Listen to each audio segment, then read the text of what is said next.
Hello and welcome to another modeling video. This is Alan from the Makona Man at YouTube with another model video. Today, unboxing, building, reviewing the Death Army High Grade by Bandai in 1/144 scale. A more recent release of a subject matter that's quite old and in the classic vintage style. Very obscure, very weird. Low retail bearing, 6 runners, and the standard color instructions that we're used to from Bandai in a 3D modeling setting. Easy to read, follow, dual language that you don't really need it, and artwork with written law. Plus a single foil sticker which we have no intention of using. This is definitely one of the better designed offerings with a focus on color separation, all snapped fit, minimal polycaps, but color module separatable with maximum articulation. There would be very minimal effort putting this together, paint or not, to make it look good. For snappers and modelers, instructional color guide in Mr. Hobby lacquers included.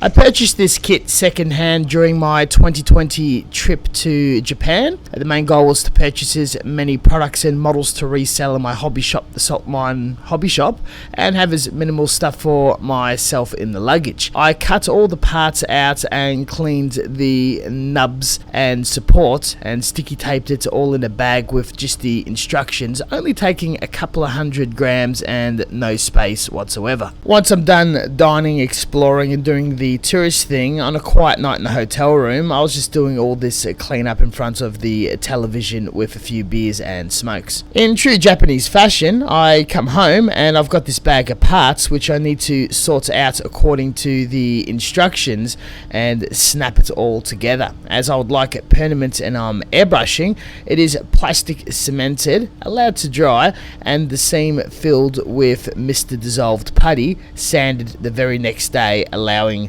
several to 12 hours drying and chemically hardening. With all the sanding, nubs removed, and even cleaning up of flash marks, there was very little amounts of work that needed to be invested in this once back for the purpose of this video. I was smart with some seams that would have an obvious panel line chamfering the edges to make it look obvious. And as cool as this kit is in comparing it to the line art, there are definitely some visible seams that need to be sorted and sanded, though they are strategically placed in areas that are very easy to fill. The rest of them are multi-part connected, and all the seams are appropriately embossed or raised to look like natural detail as per the original mecha design. I was blown away by this kit, and it's a must-buy. Small parts count, maximum effect and ease in build, super cheap, well researched with gimmicks that fold into itself and holding the rifle as a club, aesthetically accurate, and most importantly,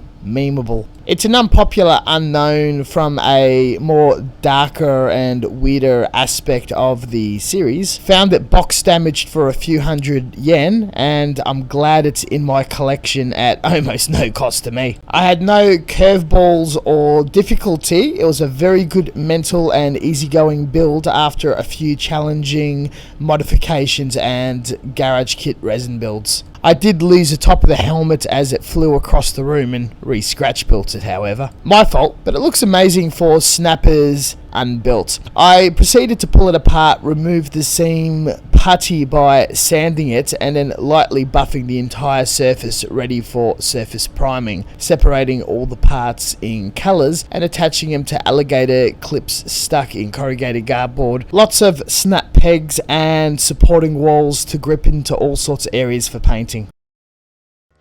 Later on, I used a mix of automotive filler primer and premium lac thinner and coated everything in a light dusting, as I'll usually do. Unfortunately, there was these very bizarre cracks and separation from the plastic and not quite sticking well. Distraught, I allowed it to dry and fully harden and sanded it back and resprayed. The second time had no issues whatsoever. I'm not too sure if there was a contamination of the plastic or some strange weird film. This might have been one of the very few rare cases where washing in warm soapy water would have actually saved me a bit of heartache. Regardless, it did not disturb me too much and only appeared on large flat curved surfaces. The build may be creative and fun, but painting was going to be completely wild and free of any restraints. In the lore of G Gundam, the Death Army are made out of some science fiction cell, and they're more organic life than a fabricated steel machine. I could go completely nuts and mad with color painting, shading and effects, as the original source material is a fairly low quality and it can go up to interpretation. Digging deep in my collection of paints, the brown sandy color is just my typical militaristic sheen of a three-tone shading from a brown to a sand color for maximum definition, depth and bringing attention to the detail.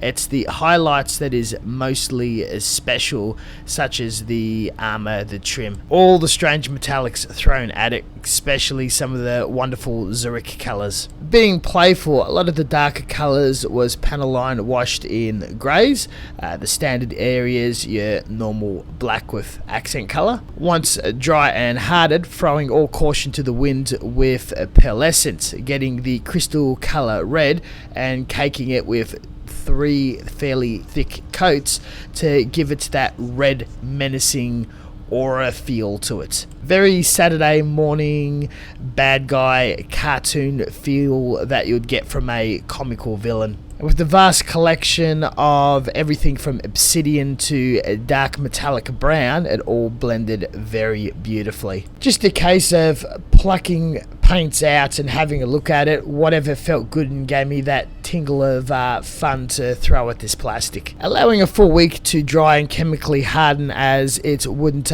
chip or break, PVA glue was used to do the final assembly and it was all snapped together. What I did forget to mention, to get that really nice slick deep gloss finish, I used floor polish as the final sealant, as it's very slow drying, to give it that wet edge. The final finishing touch of PVA gluing a flat back red crystal as the mono eye. Gotta say, this folded up pre-deployed look is something I completely love, and using the club grip rather than the pistol rifle grip was mandatory for my rendition of this build. The Death Army high grade is definitely a blowout and a win by Bandai. This has hit in my top 10 high grades recommended by the line of Gunpla model kits. Goes without saying, highly recommended, and you should completely go all out modifying or scratch building like any of the weird renditions from the show, such as the 4-legged version. Out of the box was just fine for me. I don't have much to fault with my effort. Really enjoy it. Very, very happy. Will say it 100 times. I definitely had fun. Nothing I did in this video was particularly difficult, hard or impossible. A finish like this is most likely achievable from a beginner or someone with any form of experience or set of tools. If I was to have a crack at this a second or third time, which is not off the cards, it is very possible to hand paint and go all wargaming with highlights and shading wet palette effects. You could also go nuts in texturing and making it rough, gloomy, weathered. Maybe even more organic and decaying, such as a plague-like rotting zombie. All that said and done, thank you very much for watching, and as always, until next time, stay tuned for further content. Please have a look at the description section for references, wikis, and all the social medias to follow more content. Consider watching some of the tutorial and airbrush videos, and we'll see you next time.